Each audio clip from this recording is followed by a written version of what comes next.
Here at the field day 2015 in Wamego, Kansas, and I want to take a quick opportunity to give you a tutorial on how to store a G5RV so that when you get ready to deploy, it's not a big hassle. I've come across the different ways of doing the storage of the G5RV, and normally you wind all your wires up and then just put all your wires in a great big blob, and then when you get ready to deploy, you have to kind of unkink and get your wires all situated. And I found an interesting way to take care of that problem. First thing you're going to need is you're going to need one of these wheels, electronic. Very simply for electrical cords, works out real well. As you notice, it's got a little hook in the center, and that's where you'll put your feed point. And then the next thing you do, we've already got our G5RV hanging in a tree here. I don't know if you can see that very well, but we'll try to zoom in there. Here's the feed line going up, and we're up there in that tree. And so I've already disconnected the wires that were spread out and hooked to trees, and they are dangling here on the ground. And so first thing you want to do is you're going to take those copper wires and you want to run them right back down that feed line until you run out of copper wire. And then you'll take a plastic tie and you'll tie that to your feed line. And I'm going to go ahead and get that prepped, and I'll show you what I'm looking at. Okay, so we've got our copper wires pulled together along with our feed line, as you can see coming down here. Try to zoom in on that a little bit. And it just follows right on down. And the copper wires will follow the feed line right up to a point where you got your ending, and you want to double tape it or double tag it, because that line the copper line will slide on your feed point. So you want to try to keep that from happening as much as possible until you have it on your spool. But as you can see, we just have the copper wire in the feed line going up to the feed point up in the tree, and just comes right on down right to the point where it ties in here. Alright, so our next point is we're going to drop our antenna, and then we'll go to our next stage of spooling it on our spool. I'll be back. Okay, we've got our feed point dropped down. We've got our pole line here. It's dangling. We've disconnected the antenna from the pole line, and we've simply stretched out that's the feed point.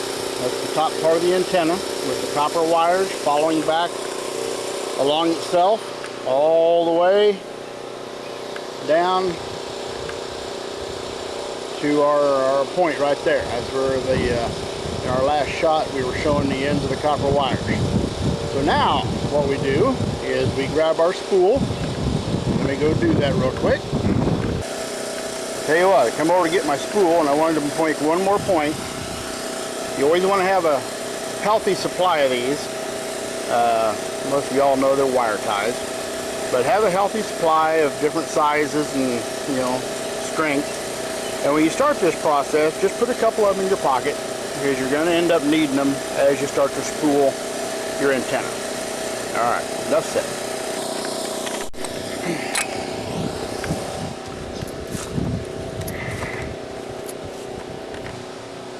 Okay, so here we are. We've got our spool out on there ready, and I've got our world famous assistant Jim here. Hi, Jim. And what he's going to do is, if you'll notice, he is holding on to the insulators, not the feed wire, but the insulators. And the reason he's doing that is, no matter how tight you get these wire ties, when you start to reel, it's going to have a tendency to slide up your feed line. So if you've got a world famous assistant that can hold on to these insulators, as you start to reel, you should be able to get a nice tight reel out of it. We'll see how it turns out. Okay, as noted, remember, we got our feed line. You notice I got a wire tie there on the top of that feed line. And that wire tie is going to go in that hook right there in the center of that wheel. And then from there, we'll simply start to spool it up. Okay, we started to reel our line up, and remember me telling you that the wires had a tendency to slip? Well, even with our best laid plans, as we were reeling, the wires, of course, slipped.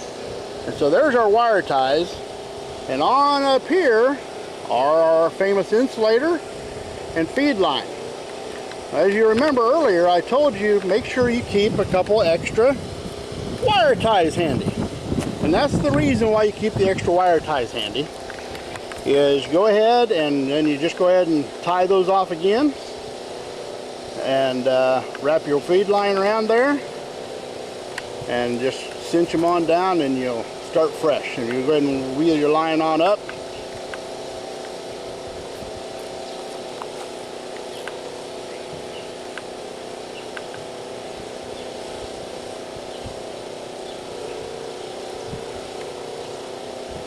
It's a nice thing about wires, they always disappoint.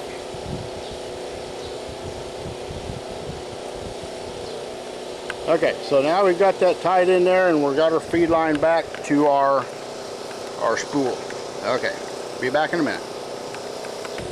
Alrighty, so we've got our reel all reeled up here, and the last step is, again, you'll take one of your ever famous wire ties.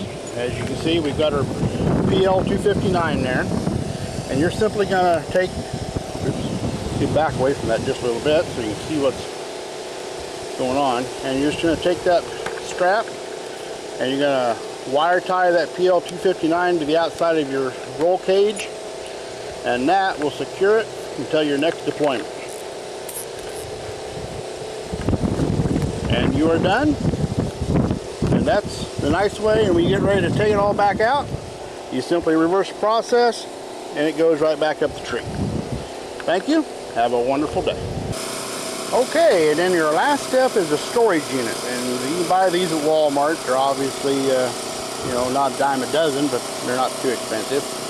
And I keep all the deployment information and all the deployment materials needed in here. All my pole wire, any staking I might need to have. I don't have a tree handy, you know, for the antenna when you should get it pulled out.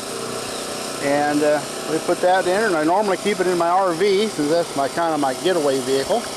But anyway, thanks for watching, and this is KD0 AZG Dave out of Manhattan, Kansas. Have a great time.